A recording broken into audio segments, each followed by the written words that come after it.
Welcome, everybody. Thanks so much for joining us on this lovely late August day. I'm hoping people are having much nicer weather than where they are, as opposed to here in New York, where it's gray and gloomy and not very pleasant. But welcome to our August meeting. We're just going to go through a few quick little updates here, and then I'm going to turn over the reins to our guest speaker. And let me just advance my slides. So, all right, so a couple of updates here. And then, like I said, I'm going to turn it over to Jim Basney from Trusted CI, who's going to talk about cybersecurity support and things that they have, capabilities that they have within Trusted CI. All right, so some updates. Next month, it's hard to believe, next month is TechX in Minneapolis. And I think a number of y'all will be joining us in Minneapolis. We hope that you are. Some of the activities that we have planned for TechX include a workshop. And I believe, Tenny, please correct me if I'm misstating, but I believe we have chosen the scholarship recipients for that workshop that will take place on Monday. And then on Wednesday, we are doing a panel presentation about cyber infrastructure and HBCUs and TCUs. Particularly, we have some representation from, I believe, Al Anderson with SKC and a couple of folks from Nashville HBCUs who are part of our POCG program. So we're really looking forward to that. And then we also have the overall TechX program, which covers cloud things, it covers identity and access management, networking things, whole host of really interesting topics. So if you're coming to Minneapolis, this is probably a good time to start looking at that whole program and seeing what all you want to attend.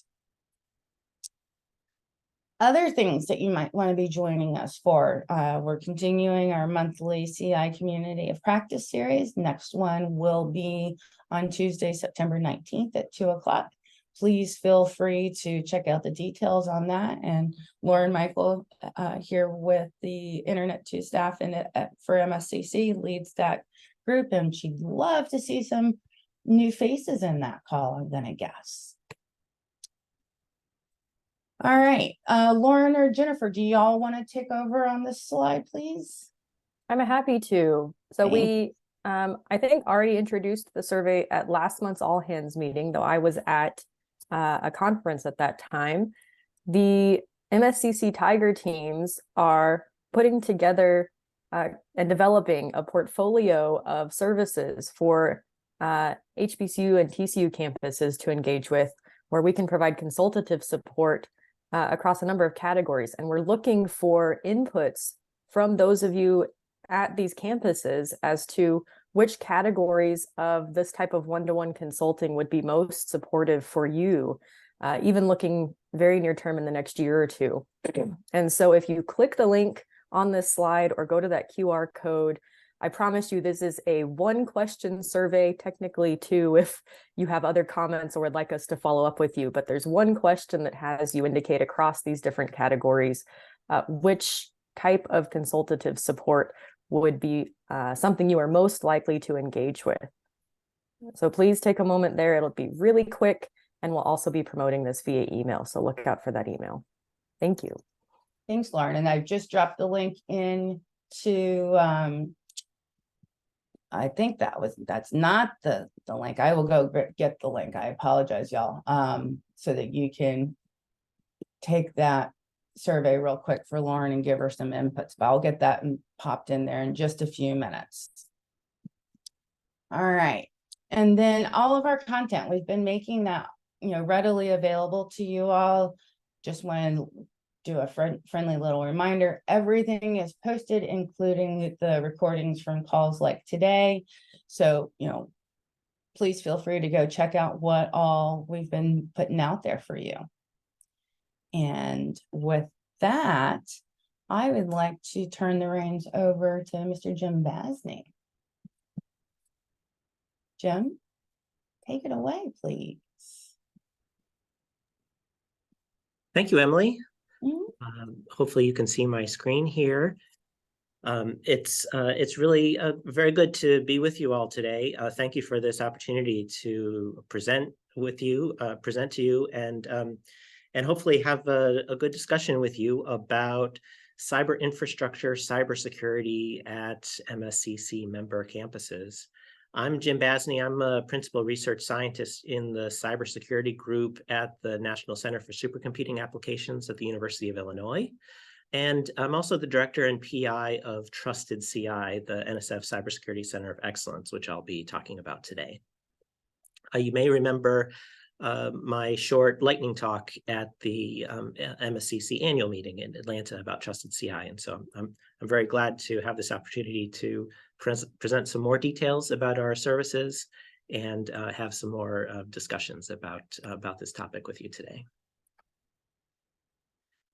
There are 5 sections of my presentation today, and let's make this interactive so you don't have to wait until my last slide. Please post your questions in the chat, and we can have a discussion as we go. So I'll give a short introduction to Trusted CI and the services we offer. I'll then introduce the Trusted CI framework for cybersecurity programs and talk about why we think cybersecurity programs are so important. Talk about what a cybersecurity program is, what it means to adopt the Trusted CI framework for your campus or research project, and also I'll highlight some details of the Trusted CI framework. So you've got some details and a head start on learning more about the framework. So to start with the Trusted CI introduction, Trusted CI, as I mentioned, is the National Science Foundation Cybersecurity Center of Excellence. We were established in 2012, and we're funded by the National Science Foundation to assist projects and organizations and universities with cybersecurity for cyber infrastructure.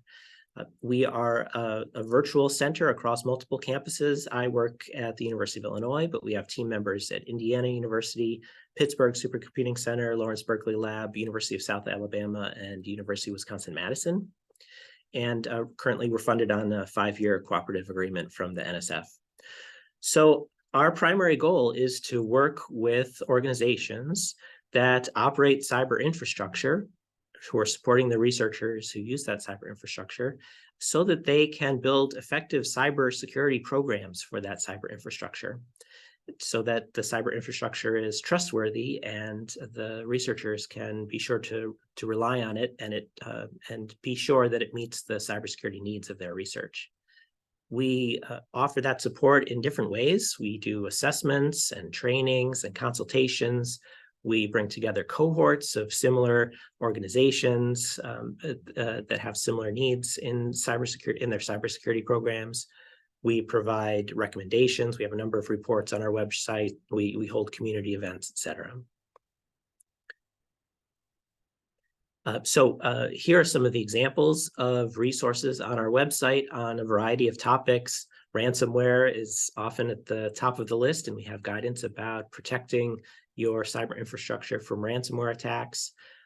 TTP is another area for us, how to take the cybersecurity research on your campus and transition that into practice. Could be commercial adoption, it could be other licensing options. We're very interested in working with researchers on that topic.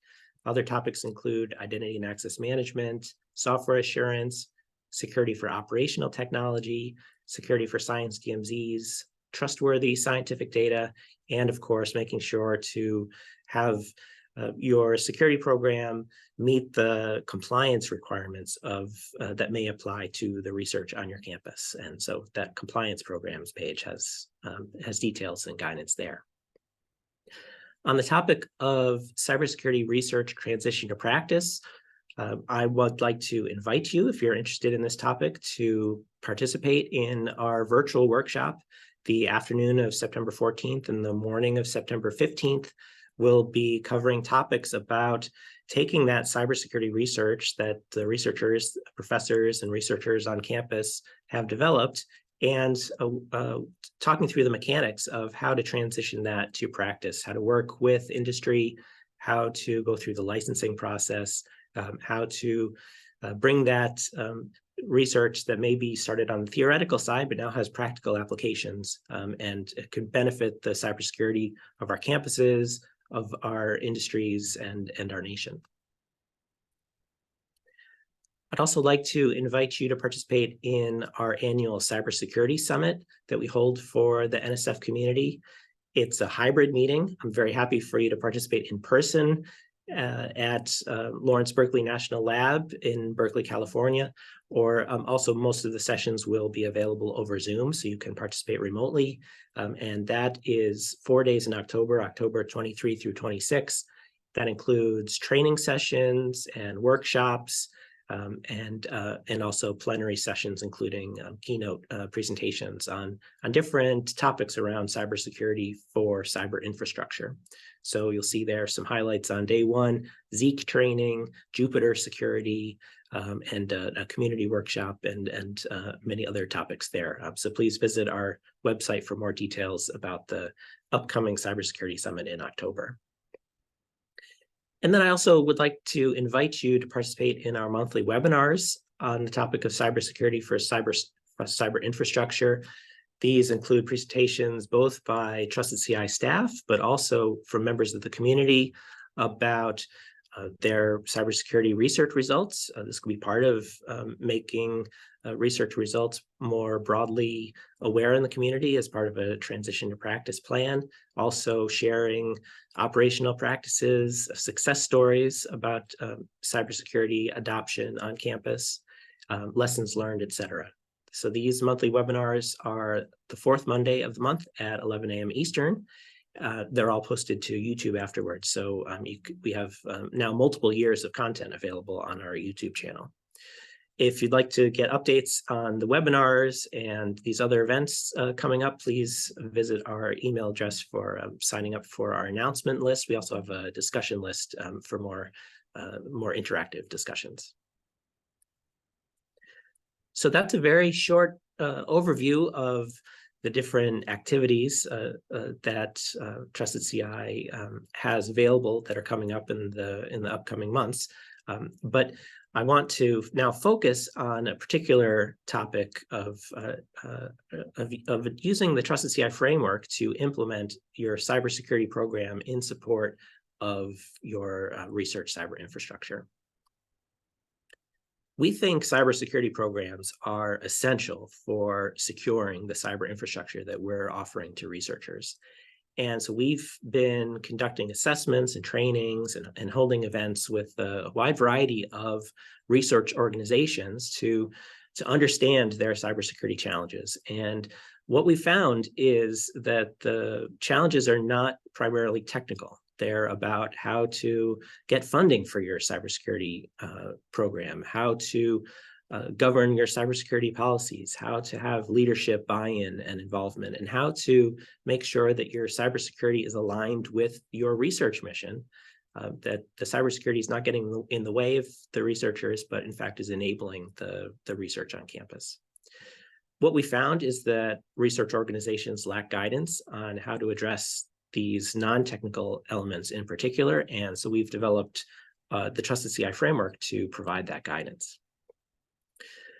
As part of the Trusted CI framework, we understand that organizations have cybersecurity compliance requirements that could be about CUI, CMMC, NSPM 33, FISMA. These might all ring a bell for you or might not, but they come in as terms and conditions around a new research award.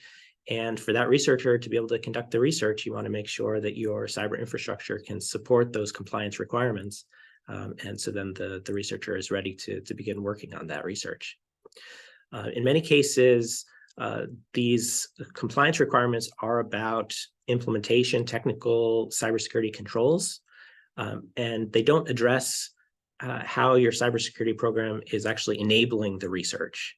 And so a cybersecurity program can incorporate these compliance requirements, incorporate the required control sets into a larger program that keeps that focus on the mission of the research organization.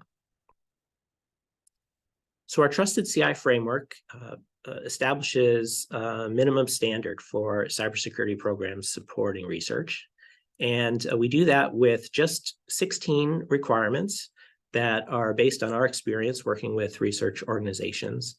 And they're designed to be applicable to different types of research organizations of different sizes, and supporting different areas of research. And it's not just focused on the technical aspects of cybersecurity, but it's focused on the important programmatics of mission alignment, governance, resources, and then selecting those technical controls to protect your cyber infrastructure.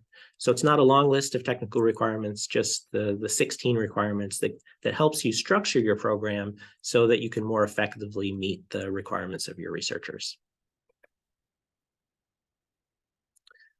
So I should be checking to see, okay, so far I don't see any questions in the chat, but please do put questions in the chat, and let's have an interactive discussion. But I will press on with some more details about our look at what we think is included in a cybersecurity program. So see here a quote from IT project management, that cybersecurity program is a group of related cybersecurity focused projects and ongoing activities managed in a coordinated way to obtain benefits not available from managing them individually. They're part of the larger organization, living as part of that organization through its life cycle. So that's why cybersecurity program is not a plan that you execute and you're done. It's not a project. It's not a set of technical controls that you have a checklist and you're done once you've implemented them. But it's a living and breathing part of your research organization that is staying focused on your organization's mission and is responsive to the need of your stakeholders, including the researchers at your organization. So approaching cybersecurity programmatically allows you to address dynamic requirements, complex requirements, and do that in a way that takes into consideration the perspective of all the different stakeholders. So because cybersecurity is multidisciplinary, it helps you allocate the time and resources to address your cybersecurity requirements and make sure that your cybersecurity program is relevant to your organization's current life cycles, where it is in its life cycle. So the program helps you prioritize your cybersecurity efforts, manage the various projects and ongoing activities related to cybersecurity in your organization, make sure to establish clear lines of communication and roles and responsibilities and authority and accountability for your program, and of course, establish the resourcing that is needed to be successful in your program. And so Ken asks a great question. How does this directly benefit students, especially as it relates to career placement? We have training for students, and we also find that it's exciting to involve students in the topic of cybersecurity for cyber infrastructure, where they can get experience about the career path, both the cybersecurity career path, but also the specific aspects of supporting cybersecurity for researchers. And involving students in your cybersecurity program gives those students the practical experience that can hopefully get them excited about a cybersecurity career, because we need as many people to join the cybersecurity career track as we can get. So it's definitely, we want to involve students and encourage students to learn more about the cybersecurity career path.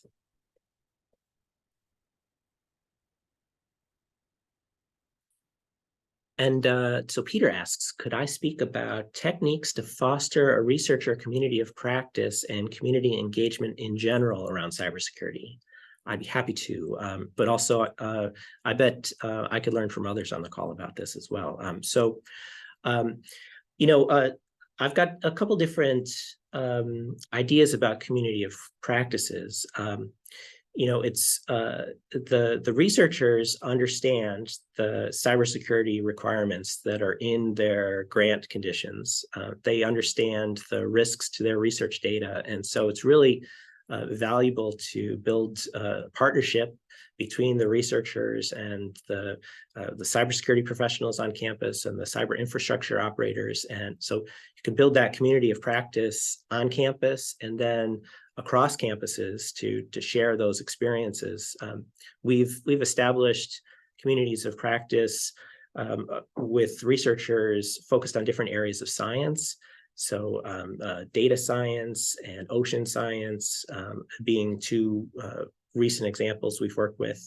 So I'd be really very happy to do some brainstorming with what needs, cybersecurity needs your researchers have on campus, and how we might meet those needs in establishing either joining existing communities of practice or establishing new communities of practice. We've got opportunities like the NSF Cybersecurity Summit, like EDUCAUSE and Internet 2 meetings and other meetings to bring the community together and build community engagement around cybersecurity. But I'm sure we can do more. So let's share good ideas on that. Thank you for that question. And John, thanks for the observation about the Trusted CI framework. How to raise awareness and help institutions understand the value of its simplicity over more complex but well-known frameworks. Let's see. I hope that through presentations like this, I help spread the word, and then you all can help me share the word with your contacts about the Trusted CI framework. We also have a Trusted CI fellowship program and a Trusted CI student program that also trains up professionals and students about the Trusted CI framework and other aspects of cybersecurity for cyber infrastructure. Between our social media and blogs and presentations and different meetings and communities of practice, we're trying to spread the word the best we can, but definitely interested in more ideas from the community on that. Oh, good. I really appreciate all the comments and questions in chat. Okay, so this is, let me continue with some background about cybersecurity. So, cybersecurity is meant to be an enabling part of the organization's mission.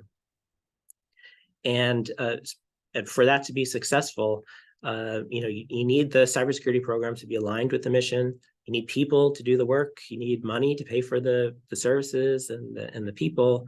And that all takes leadership buy-in and understanding the priorities from leadership for your cybersecurity program and how to evaluate success and failure of your program. So a lot of what we discuss in our workshops is how cybersecurity professionals can talk about the value of the cybersecurity program with leadership on campus and understand, bridge that gap of understanding between the campus leadership that's balancing a lot of different risks, not just cybersecurity risks, balancing a lot of priorities, how to understand, how to come to an understanding about what are the key priorities for your cybersecurity program, for your cyber infrastructure on campus. John made that nice comment in chat about the Trusted CI framework being accessible, and so that's part of why we think it's really valuable for us to share the news about the framework and encourage you to consider adopting it. It's just the 16 requirements. It's accessible. It's doable.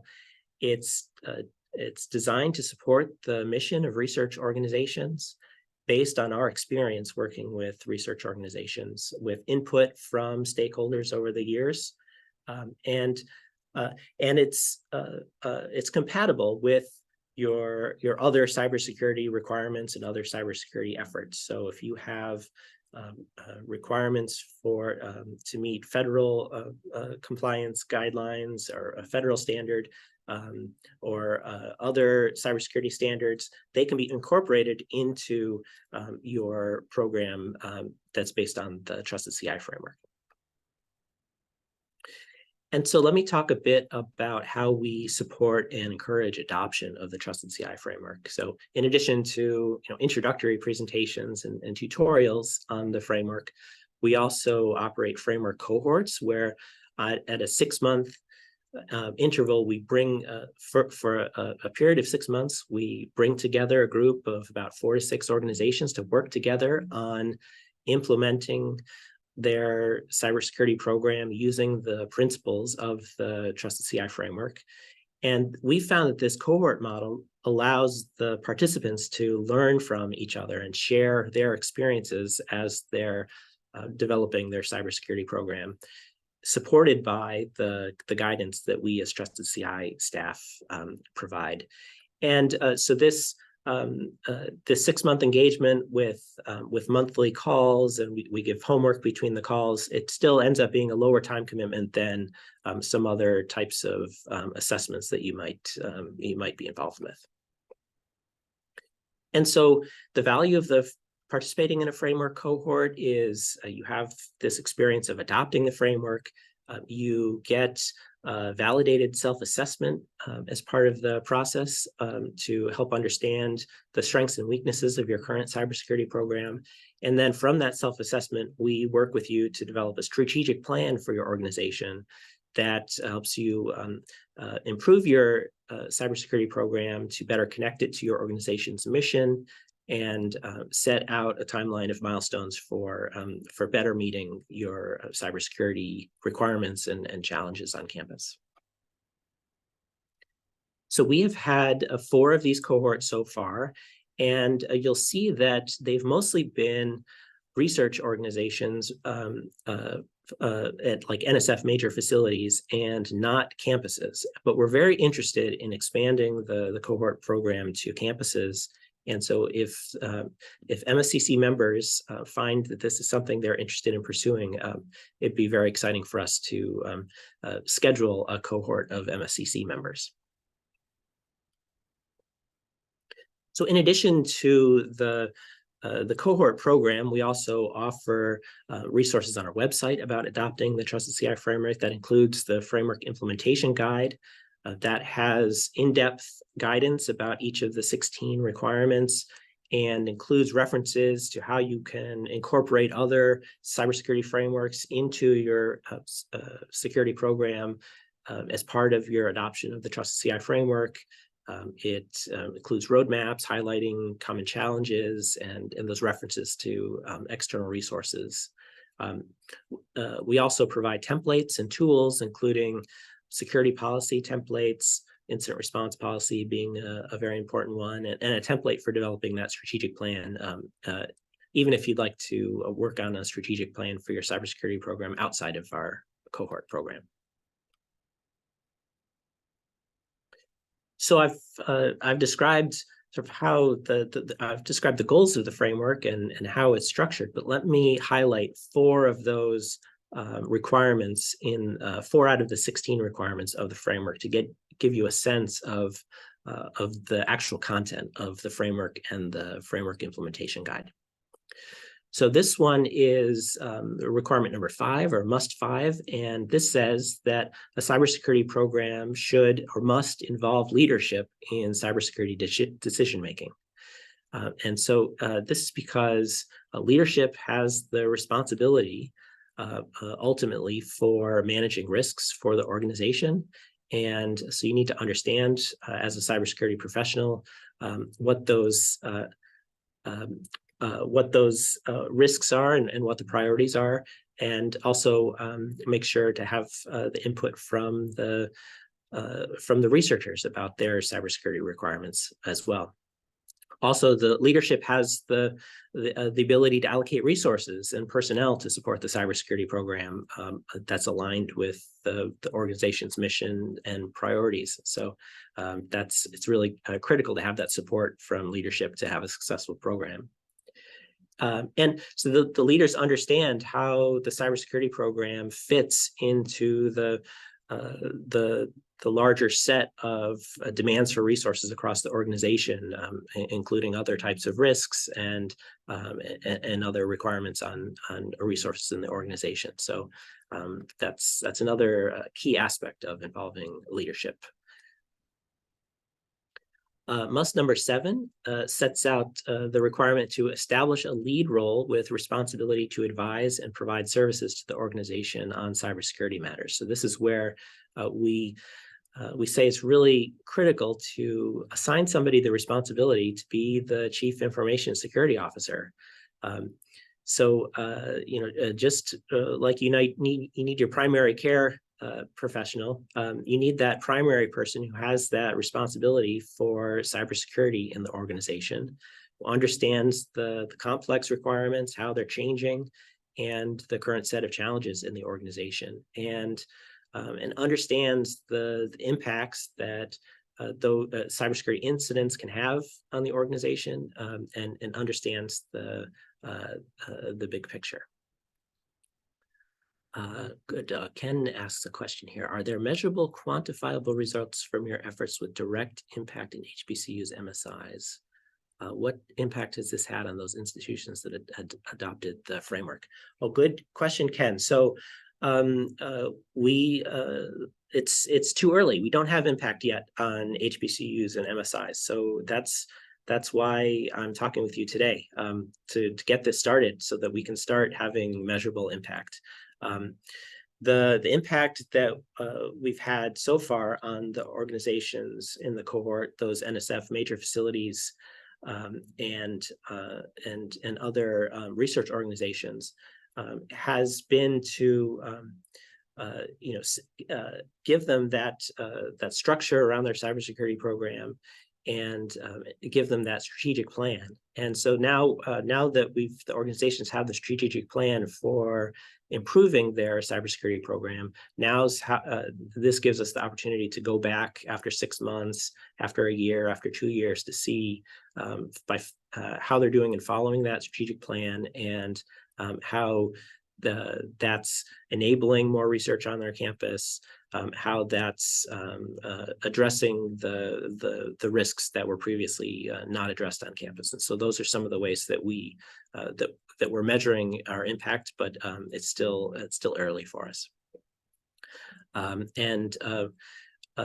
We see funding a full-time CISO can be a challenge. Can you afford it? And so in some cases, maybe your CISO is a part-time role. Maybe you need some assistance in talking with leadership and getting buy-in, so that there can be some funding for establishing that CISO role and getting started on having that responsibility around your cybersecurity on campus. Yeah, great points, Ken. Thank you.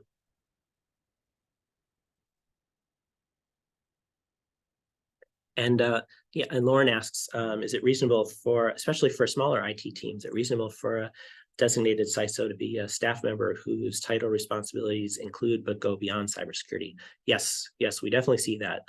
People wearing multiple hats and lots of different responsibilities, the CISO being just one of them. And so depending on the size of the organization and the requirements of the cybersecurity program, the CISO could definitely be a part-time role.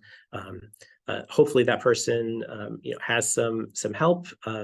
So they have maybe a deputy CISO that's also a part-time role, and so they can start to build up the team. But for sure, you have to allocate resources for your cybersecurity program, including people, at the appropriate size of your organization and your cybersecurity needs.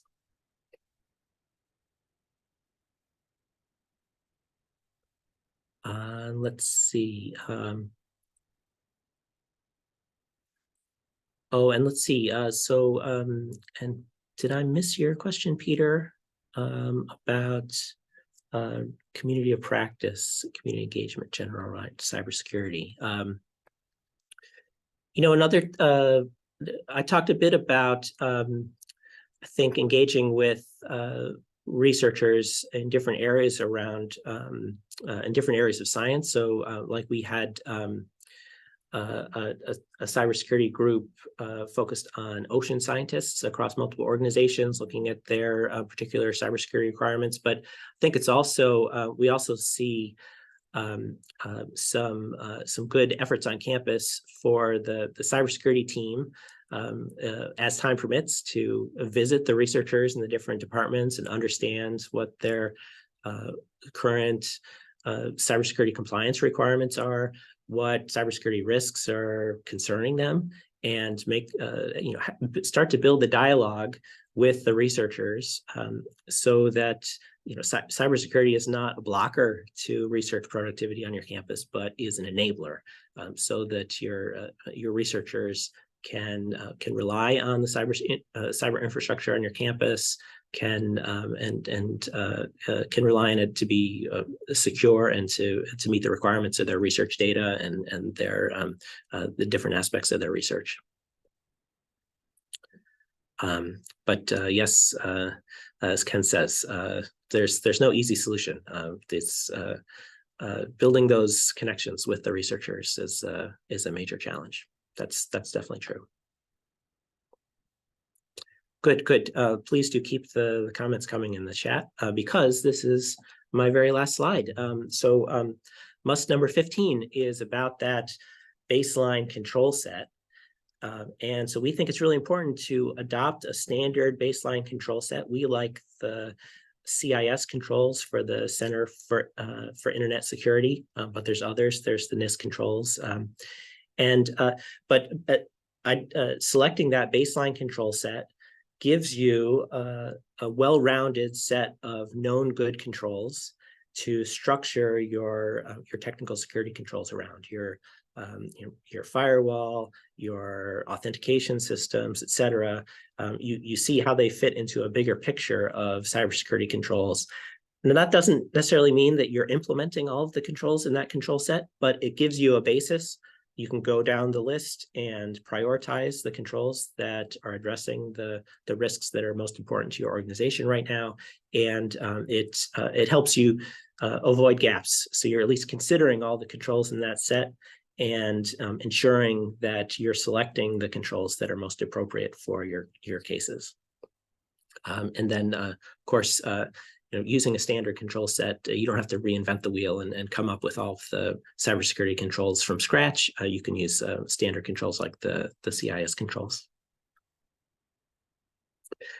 I'm very interested in more comments and questions from you all. Let me also mention that I attended the CI community of practice recently, the MSCC CI community of practice, and I wonder if you all would be interested in launching a community of practice around cybersecurity as well. I think the MSCC community of practice model is a really good one. And speaking on behalf of Trusted CI, we'd be very happy to partner with MSCC to launch a cybersecurity community of practice and continue the discussion and sharing of expertise in cybersecurity between campuses and other organizations.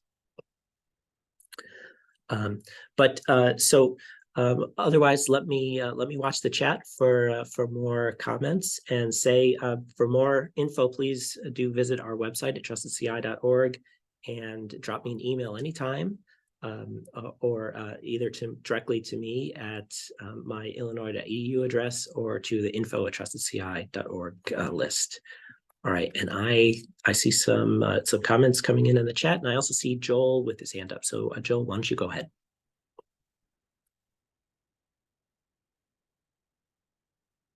There are a number of comments in the chat saying people are interested in a community of practice. And what we've learned is that having a combined visioning and charter session with a very lightweight charter is the way to launch a community of practice. So it might be worth thinking about and it can be a virtual session, it doesn't have to be in person, in which people would both say, if such a community were to be established in 3 to 5 years, what would success look like? And if we were to include in it a brief charter that outlined what this community does and how it operates, what would we include? And, with relatively little work, you would have a set of charter members to launch the community. I think that sounds great, Joel. I agree. Thanks for that. Thanks for that input. And Jim, we've got a question from Cheryl. She asks, from an institutional perspective, how can the Trusted CI framework be used to inform the curriculum of cybersecurity degree programs? And how can cybersecurity degree programs benefit with aligned with Trusted CI framework? That's a great question. So I think it's really important as we're training up the cybersecurity workforce that they understand that cybersecurity is more than just the technical aspects, but the cybersecurity program, the programmatics are also very important for organizations, and so I think cybersecurity programs, including the NIST cybersecurity framework and other standard frameworks for cybersecurity programs are important to cover. But I think covering the Trusted CI framework in the curriculum can bring in some aspects that are specific to cyber infrastructure, and I think those are enlightening for the students, but also encourages students to consider pursuing a career in cyber infrastructure, including cybersecurity for cyber infrastructure. So I think there's some good opportunities to work to integrate the Trusted CI framework into the curriculum for cybersecurity on campus. So I'd be real interested in. I'm not a professor. I'm a research scientist. But we do have professors on the Trusted CI team, and I'd be very interested in having some follow-up discussions about curriculum aspects.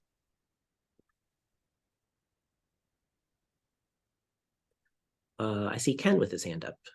Ken, please go ahead.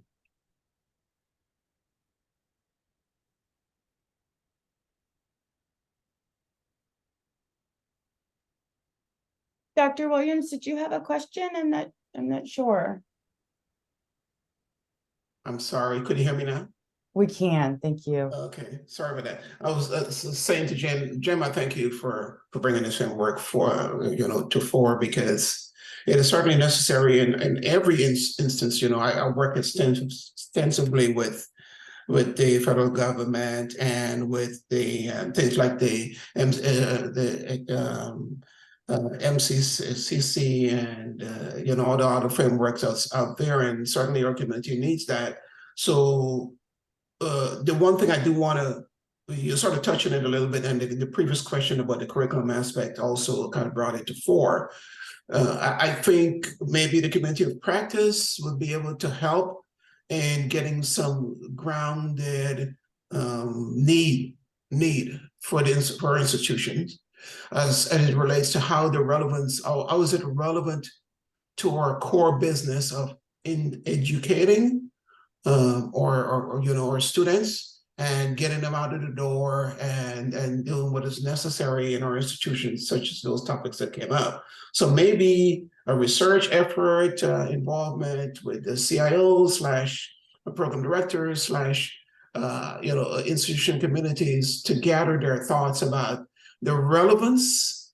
Will be able to help to streamline the effort more to directly impact your intended outcome here, and that way you probably have some more buy-in. I would argue to what you're trying to execute.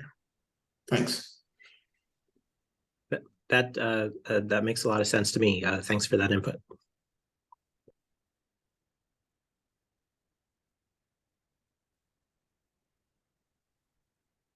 Let's see, other questions or comments?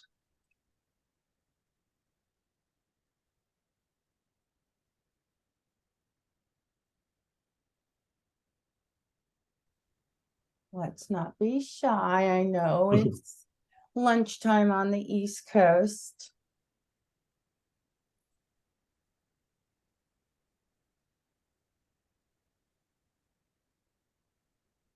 So let's talk. Oh, Karen, you have your hand raised. Thank you. Yeah, I was just interested if there was an option. We have major challenges with funding, even for getting training for our current cybersecurity staff, and are very much looking to expand things to research. Is there any options for getting training that's funded or that brings programs to campus directly that can help several individuals get trained at once and begin to build a local program? Great question. We try to provide training online, but training on campus has a lot of benefits, and so we've started talking with Anna about how a Trusted CI could participate in MSCC workshops in the future. Maybe have a cybersecurity day after the MSCC workshop on campus. In addition, in Trusted CI, we've been thinking about how to expand beyond our one annual summit meeting to more frequent regional meetings, so hosted on a campus so that members of that local campus can participate, but also members from nearby campuses might be within driving distance, so it's more financially feasible for them to participate as well. So we're starting to do some brainstorming about that, but it's still early planning, so appreciate any input. Thank you. And Karen, I'm wondering, can you describe a little bit more about the type of cybersecurity training that you and your team would be looking for? What skills or awareness, knowledge you would be hoping to add? Well, we've tried to increase our cybersecurity team recently with folks who do not necessarily have a full cybersecurity background. So even just the basic certifications, as well as training. We did just get a CISO in the last year, but our budgets this year have been extremely cut, even for travel funding. Everything has just sort of been slashed because of an accounting error in Nevada.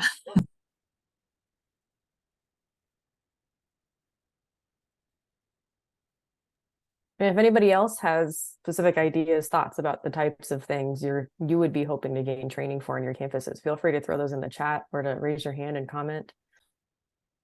And I put a question in the chat. Jim, I wonder if you could, and this would speak to what Lauren is talking about, take us through the story of a campus going through a culture change to embrace CI cybersecurity. Is this something that happens in 6 months, in 5 years? In your experience, what would the journey look like, and what would be steps in the process?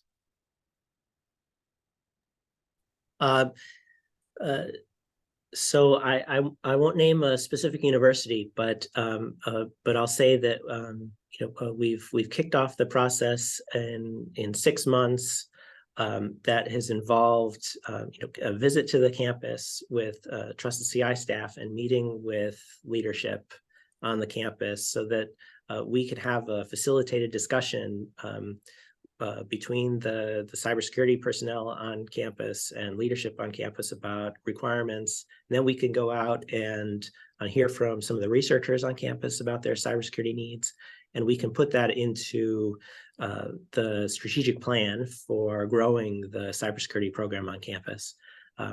That's, I'd say, in our experience, it takes about 6 months to develop that strategic plan and work through the details of how to prioritize different aspects of that plan based on input from leadership and talking with the researchers and cyber infrastructure professionals on campus and getting input from all the stakeholders. And then we see even the largest organizations, it takes years to make change in the cybersecurity program. It definitely takes time. And so that's why it's so important to establish those priorities that are aligned with the organization's mission so that in your cybersecurity program, you can have initiatives to implement a new set of controls, implement a new policy, and so set those priorities for year one, and then reevaluate and set priorities in year two. But that program is an ongoing process. And so we've been working with campuses since 2012, and it continues to be an ongoing process of talking through new threats on the campus and new opportunities for growing the effectiveness of the cybersecurity on campus. Does that address your question, Joel? I'd like to hear from others. Yeah, I mean, they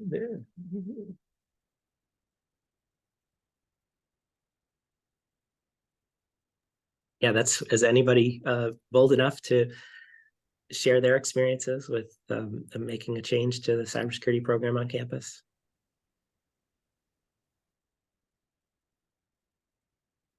I mean, I will say that what you're describing is similar to what the CI Tiger team is currently doing with our proof of concept grants. And, I think the question is, can a similar process be made available to others in MSCC?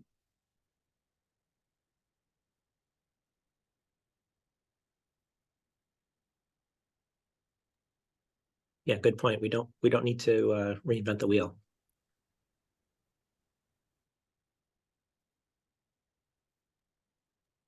I see John and Karen having hands up. Yeah, I don't have a real good experience, I don't think, to share with the campus thing, but what I've been finding is that the thing that's driving cybersecurity compliance more than anything else on campus seems to be insurance requirements. So it's less, government agency frameworks, and it's more other things that come into play that are for managing risks on campuses that seem to be driving it for us.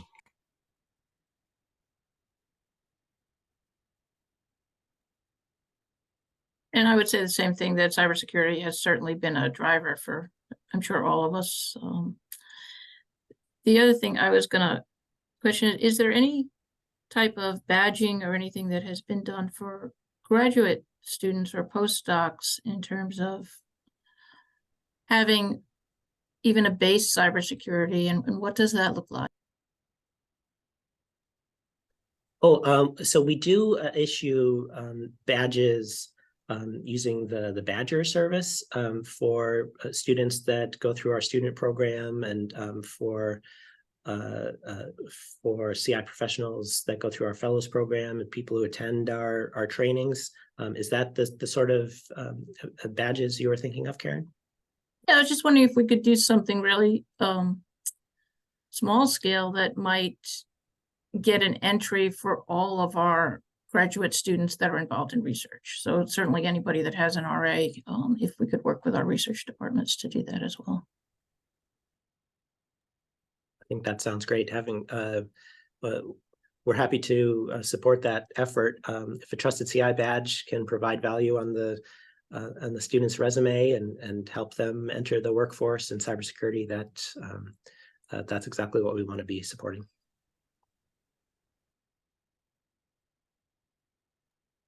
So Jim, I think there was a couple of more questions still in the chat. John Gassaway says something about partnering with an organization like SANS for bringing ideally deeply discounted information security training for our students and employees. Are you as familiar with that? You want to comment some more on that?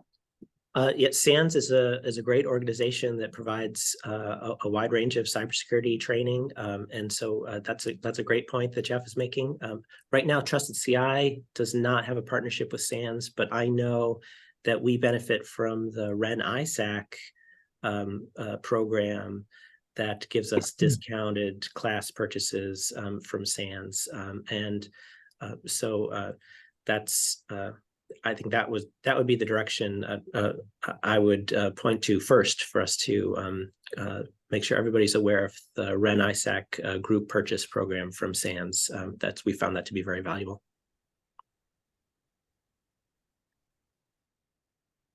All right, so No, we've only got a few minutes left and I want to be respectful of everybody's time. I think we have time for one last question. Going once. Going twice. I'm guessing everybody wants 3 minutes back to their late mornings and afternoons then. Jim, thank you so much for joining us and speaking today. We really appreciate it. I think you saw people had a lot of questions for you, and there's definitely a lot of interest in launching cybersecurity community of practice. And we will be circling back on that with you, Jim, in particular, and then with the rest of the community as we start to pull that together, hopefully here in the coming weeks. All right. Great, thank you. Thank you all so much, and we will see you hopefully next month. Thanks, everybody. Bye-bye.